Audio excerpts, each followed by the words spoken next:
que é tão difícil falar não. Do que está por trás do falar não. Porque vamos pensar, a maioria de nós sabemos que é importante falar não. A maioria de nós sabemos que não falar não muitas vezes me magoa, me ofende, me machuca, eu me sinto culpado, eu me sinto sobrecarregado porque eu não consigo falar não. Só que mesmo assim, chega ali na hora que eu tenho a oportunidade de falar não, eu não consigo falar não. E por que isso acontece? Isso acontece, gente, principalmente porque as nossas decisões, ou seja, de falar não ou de falar sim, entende que isso é uma decisão? As nossas decisões, na maior parte do tempo, elas são movidas pelas nossas emoções. Então, são as nossas emoções que dirigem a nossa vida, na maior parte do tempo. Mesmo que você não esteja consciente disso, né? Na verdade, se é a sua emoção, você acha que está tomando a sua decisão de forma consciente, mas é o seu inconsciente que está dominando a sua vida, se você permitir. Então, gente, eu quero começar falando com vocês sobre as nossas crenças. Eu sei que muitos de vocês já ouviram falar das crenças, o que são as crenças, até porque eu mesma já falei aqui várias vezes sobre as crenças, mas muitas pessoas podem ainda não saber né, o que são essas crenças. Então, já adianto que crença é tudo aquilo que eu acredito. Eu não estou falando aqui de religião, tá? Muitas vezes tendemos a associar crenças à religião, um nomezinho crenças. Mas a verdade é que crença é tudo aquilo que eu acredito. Então, se eu acredito que me alimentar bem vai fazer bem para minha vida, essa crença passa a dominar a minha vida. Eu passo a tomar as minhas atitudes baseadas nessa crença que muitas vezes eu nem sei que ela existe. Ou se eu acredito que eu não nasci para falar em público, eu tomo as minhas decisões baseadas nessa crença que eu nem sei que existe, muitas vezes, tá?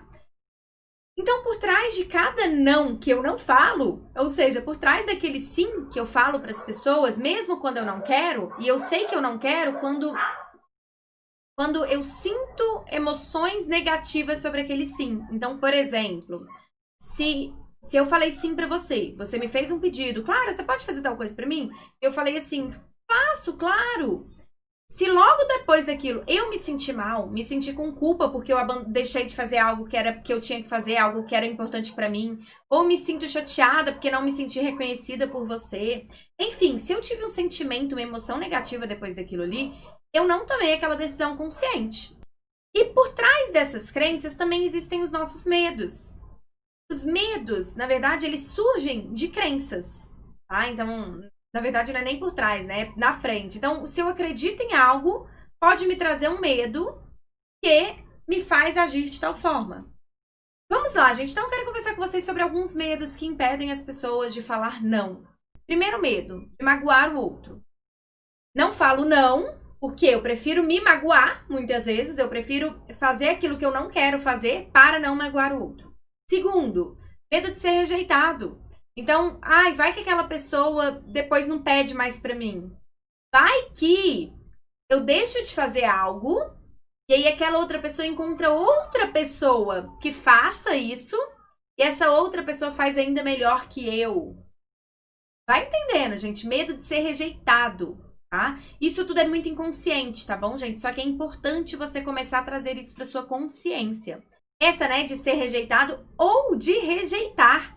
O que acontece quando nós somos crianças? Muitas vezes mãe, posso comer bala? Não. Aquele não me magoa. Aquele não me machuca. Mãe, posso faltar aula hoje? Ou mãe, ou pai, né? Não. Aquele não me magoa. Por quê? Porque não atende uma necessidade minha quando criança. Né? E aí os nossos pais, como protetores, eles têm essa... eu vou pôr entre aspas, tá? Mas essa obrigação de nos falar não de vez em quando, porque a vida é assim, né? A vida é cheia de limites e é importante, inclusive, para o nosso desenvolvimento. Mas toda vez que eu ouço um não quando criança, aquilo ali me gera, muitas vezes, uma emoção negativa, né? Então, eu fico chateada porque eu não consegui aquilo que eu queria.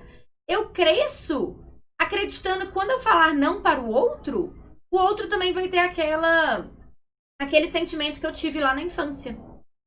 E olha só que louco que são as coisas, né, gente? Agora nós estamos lidando com adultos. Não conseguimos muitas vezes falar não para adultos. Hoje eu falo não para um adulto com medo de sentir aquela emoção que eu senti quando criança. Tá? Então, ou eu fui contrariada, eu tenho medo de contrariar.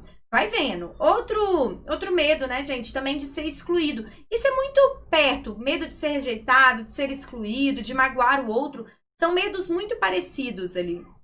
E aí tem também o medo que os americanos chamaram de FOMO. É Fear of Missing Out. Significa medo de ficar de fora. Medo de perder oportunidades. E aí isso a gente pode trazer para vários exemplos da nossa vida. Então eu estou super cansada hoje e aí alguém me chama para ir para um barzinho comemorar um aniversário. Por medo de perder aquela experiência, então eu vou. Não é nem medo da pessoa ficar chateada, é medo de perder uma experiência. Isso também pode, tá, gente? Então, eu estou falando com vocês todas as possibilidades que acontecem. Ou por medo de perder uma oportunidade, por exemplo, de um novo projeto.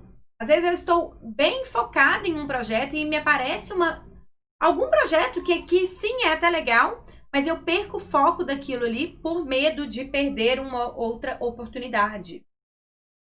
E medo também, né, gente, de não ser amado, que tá muito ligado com o medo de ser rejeitado, de ser excluído, de ser abandonado. Crescemos também, muitos de nós, ouvindo que é importante ser bonzinho. Precisa ser bonzinho, precisa fazer o que o outro quer.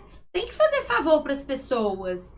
E aí eu, criança, vou criando crenças, linkando as coisas como, eu preciso fazer o que querem, porque senão não vão me amar, senão não vão me ver como uma pessoa útil.